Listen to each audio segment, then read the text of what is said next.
What's going on, guys? Welcome back to Al.S Gaming. Today we will be doing a banner review thing. Basically, the Final Fantasy Tactics banner will be coming out tomorrow, I think. Yeah, tomorrow. It'll be out tomorrow. And so we're just going to go through a few of the units and decide whether you should pull or not.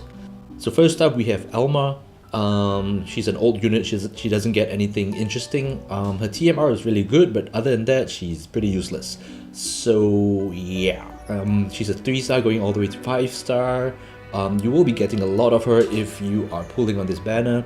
Even if you're pulling on other banners, you're going to get a lot of her. So yeah, she's just not very good. Next we have Gafgarian, the Dark Knight guy, Fell Knight. So basically we've gotten him before in the first Final Fantasy Tactics, first, second, I think he started from the first. He's not useful in my opinion because most of his skills kill him, much like Dark Knight Cecil, except he's much worse. But this time he gets a 6-star upgrade, so you should already know his skills from 4-star to 5-star, but some skills he gets would be Self-Sacrifice, which increases his attack by 60% for 4 turns and decreases his defense by 30% for 4 turns as well. So I think this is kind of useless because you're buffing yourself up for 1 turn, but in that turn someone's going to hit you and it's a high chance you're going to die. Secondly, Blood Weapon.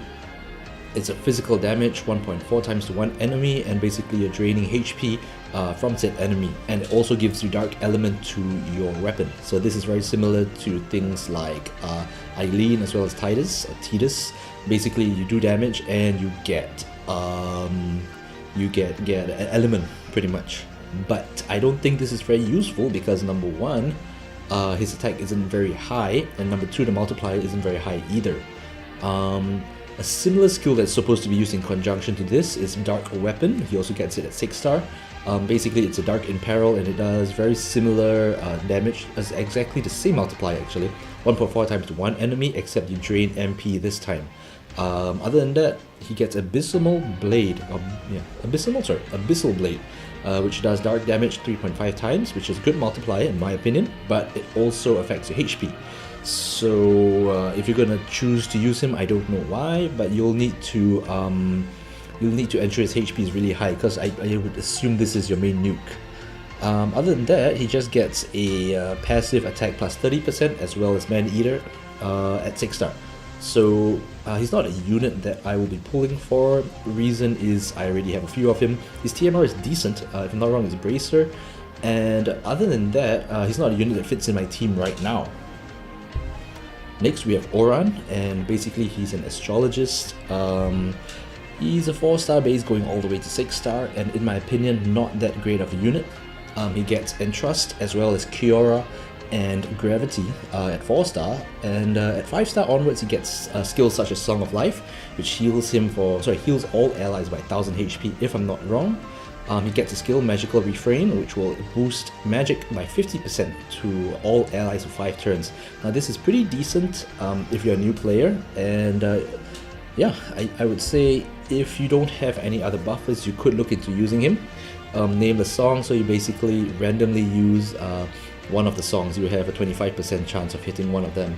It will either give Auto Revive by 50% to all allies, heal them by 200 HP over 3 turns, increase your defense by 40% for 3 turns, or increase their spirit by 40% for 3 turns. They're all not bad, but I would say it's just not very reliable. Next we have Battle Chant, which he gets at 6-star. Increases his attack by 50%, increases all allies' attack by 50%. Once again, if you're a new player, you don't have a buffer, this could be quite useful. Angel Song, MP recover by 30 to all allies except caster. Now this is an interesting skill because he functions as an MP battery, but the issue is he doesn't have a lot of MP in my opinion, and it's going to cost you 60 MP to cast this, so I don't foresee myself using this. Manipulator of Fate, you can use, basically it's dual cast. And lastly, Durai Papers, which will increase all elements resistance by 40% to all allies, as well as buff their magic and spirit by 50% for 3 turns. This is a very good skill in my opinion, except for the MP cost, which is 99. So yeah, like he could have been a really good unit in my opinion. The issue is that To use his skills, it's just very MP intensive, and he doesn't have that huge of an MP pool. From the looks of things, it's quite close to Argrias, so you're going to have a big issue there. He does get some interesting spells such as Meteor, Greviga, Protega, Shellguard, and Reflect. I think he's one of the few units that gets Reflect. If you don't know what that is, it's the same as what Carbuncle does, except now it's a magic skill. But the issue once again, is the MP cost, because Meteor will cost you 50, so if you're going to dual cast that, it's 100 MP gone. Reflect is 25. You could use that, but I don't see many uses for Reflect in my opinion, other than just to play around with it. So yeah, let's move on. Next we have the Divine Knight Meliado, I guess. Yeah, so she's another 4-star going 6-star, and I think she's a bit better than Oran in terms of usage. She gets Shield Break, Mind Break, Helm Break, Weapon Break, Crush Armor, and Crush Weapon. So these are old skills from units such as Delita as well as Ramza. You can just check that out. She also gets Cleansing Strike, which, if I'm not wrong, I think Orlando might have this, I might be wrong, but basically it just has a chance to confuse an enemy while doing a... oh no, Cleansing Strike, sorry. Cleansing Strike belongs to Argrias, and basically it's like Barrage with a chance to confuse an enemy. Next, she gets Heaven's Blessing, which increases the defense and spirit by 45% for 5 turns to 1 ally. So it's a bit like Minfilia's, except a bit weaker, or to be specific, 65% weaker. She gets Auto Revive. Now this skill will be very useful for those of you who don't have Tillith and need some sort of Auto Revive if you want to fight the Aigayon trial. So this could put her on your team.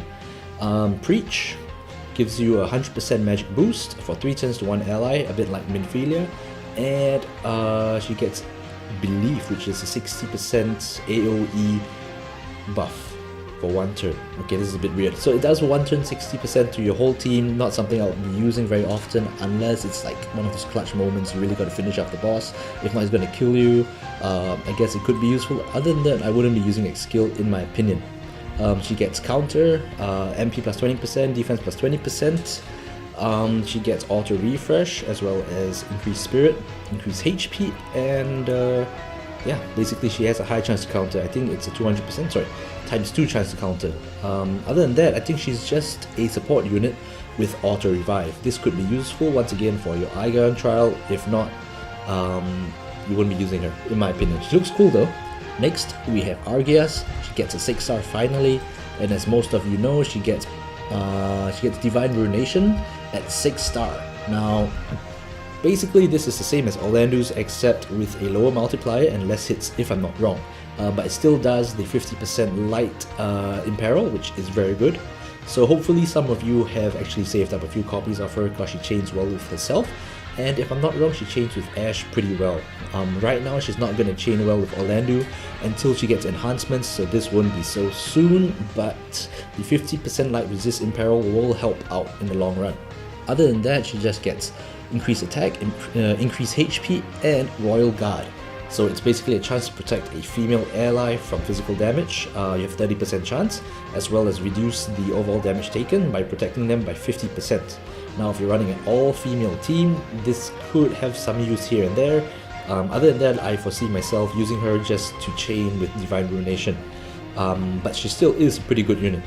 Alright, next we have the first 5-star base, which is Mercenary Ramza.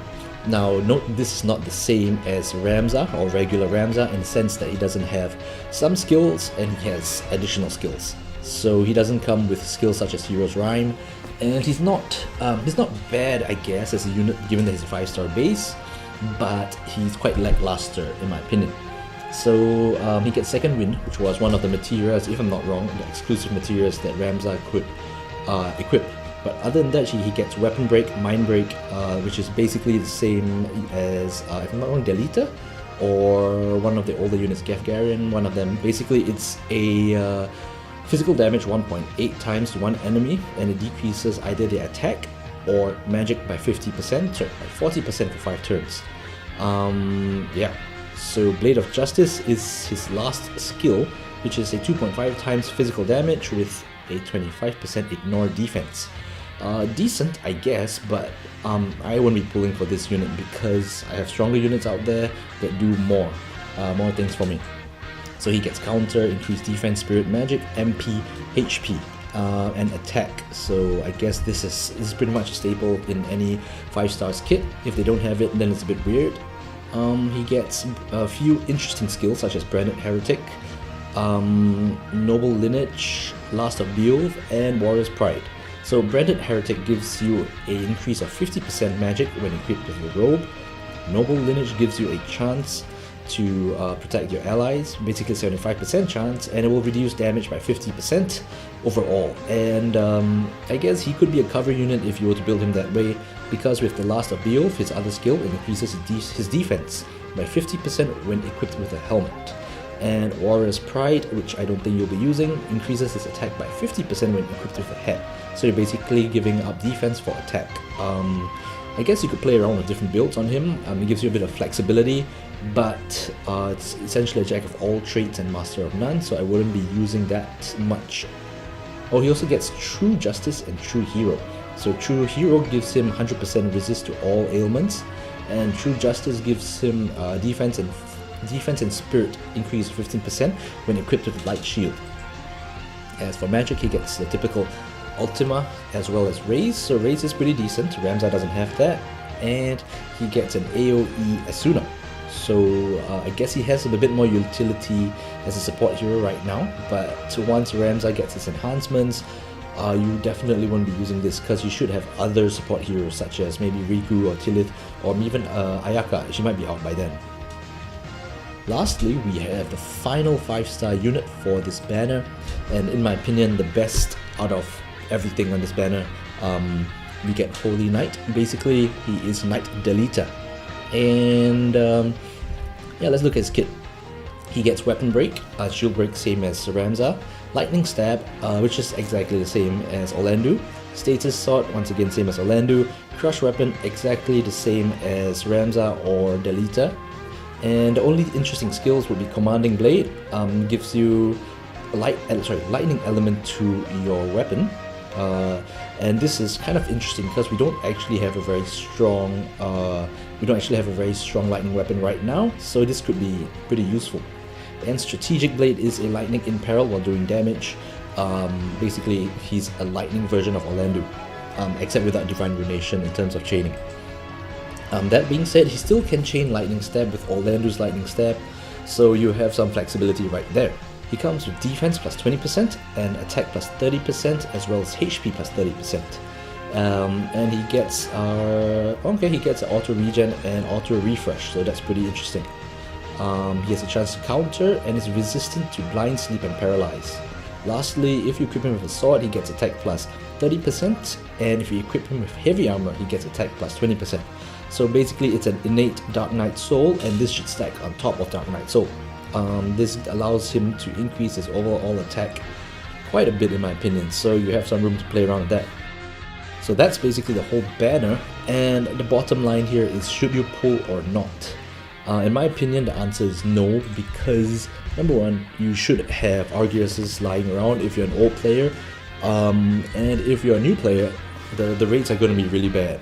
Reason being, you have, let's see, Gavgaren, Oran, Meliod, and Argrias. So you have 4 4-star bases, and that basically means if you're pulling for a banner unit, there is a 4.75% chance of you getting a gold. Divide that by 4, it's about a 1% chance of you getting any one of those. That pretty much means it's as rare as a regular rainbow. And if you're pulling for Mercenary Ramza or Knight Deleter, you have a 0.5% chance of getting that, because that's how the rates are. So divide that by 2, it will pretty much be 0.25%, and that's very, very, very, very low. In my opinion, the rates are actually worse than the Brave Frontier banner, so don't pull. In my opinion, I won't be pulling for sure. I'll be saving my Lapis as well as tickets for the Nier banner. So yeah, if you want to pull, go ahead, I guess. If you're new, maybe you could try, but I highly recommend you don't. These units are not game changers in my opinion, So save up your ticket, save up your lapis, and just wait for the near banner, because that will be a considerably better banner. Anyway guys, that's the video. Hope you guys enjoyed it. If you did, remember to leave a thumbs up as well as a like, and comment down below if you're going to pull or not, or if you're going to wait for the near banner. Other than that, remember to subscribe, and see you guys in the next video.